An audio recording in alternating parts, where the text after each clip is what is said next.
So again, climate change has put a demand on reducing greenhouse gas emissions. So to satisfy this demand, we've commoditized greenhouse gas reductions.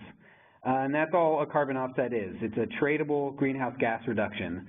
They're used to negate or counteract or diminish the purchaser's greenhouse gas emissions. The reductions occur at a single project-based activity or a standardized program of activities where measurement, reporting, and verification can occur. So offsets are not a donation to a project or an investment in a future project. They represent ownership of real emissions reductions equivalent to a reduction that you would undertake yourself, but that can be bought and sold.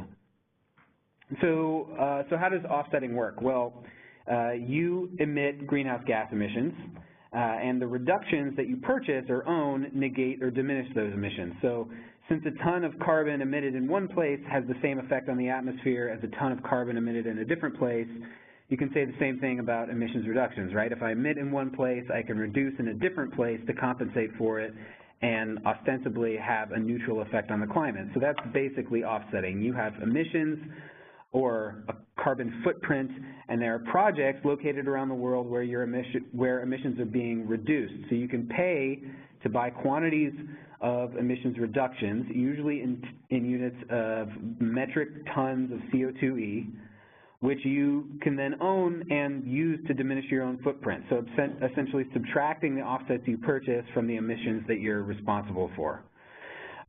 It's worth acknowledging that people are sometimes wary of offsetting, particularly voluntary offsetting, but there are also concerns with including offsets in regulatory programs, because the idea of paying others to reduce on your behalf can sound like avoiding responsibility for your own emissions or an excuse not to reduce your own emissions.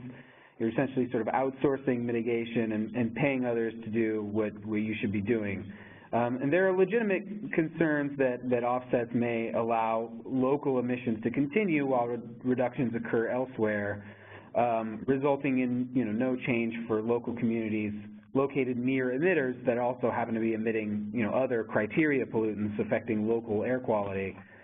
But offsets are intended to be a greenhouse gas instrument, which has global impacts, not necessarily local impacts. And offsetting is not a substitute for reducing one's own emissions. And it's not the primary strategy companies and is it the primary strategy used in regulatory regimes. Rather, it's Todd, I'm sorry to interject. You cut out for a minute. Do you mind repeating that? Sure. Where did you lose me? Just the last 15 seconds. Okay. So I was saying that offsets are intended to be a greenhouse gas instrument, which has global impacts, not local impacts, and offsetting is not a substitute for reducing one's own emissions. It's not the primary mitigation strategy for companies and individuals with large footprints, and it's not the primary strategy used in regulatory regimes either. It's usually one component or compliance mechanism that is allowed for a portion of compliance. Offsetting really should coincide with internal reductions of direct emissions as much as possible. And in our experience in the voluntary market, this appears to be how most pure voluntary buyers are acting as well. But it's important to emphasize that where the emissions reductions are robust and proper consumer protection mechanisms are in place, offsetting can reduce emissions and can be an important mitigation strategy amongst a suite of mitigation strategies. So, offsets are a cost abatement market mechanism for addressing greenhouse gas emissions. Their purpose is to lower the cost of mitigation by allowing companies to reduce where it's cheapest. That incentivizes reductions that wouldn't otherwise happen. So they allow companies and compliance entities to compare the costs of emission-reducing activities, both internal and at these external projects, and to do what's cheaper first.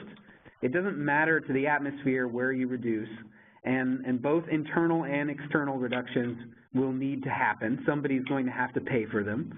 So it makes sense to reduce where it's cheapest first. Eventually, once all the cheapest reductions have occurred, more internal reductions will be cost-effective. So offsetting is a good thing where it helps mitigation happen that wouldn't otherwise happen. It helps companies mitigate more and faster, and it helps them be as cost-effective with their mitigation dollars as they can be. So at the bottom of this slide, you can see a graphical representation of the basic life cycle or path of a greenhouse gas emissions reduction in the retail offset market. Carbon offset project activity or program activities reduce emissions or generate the emissions reduction, which are credited and traded in the market as emission reduction or carbon credits.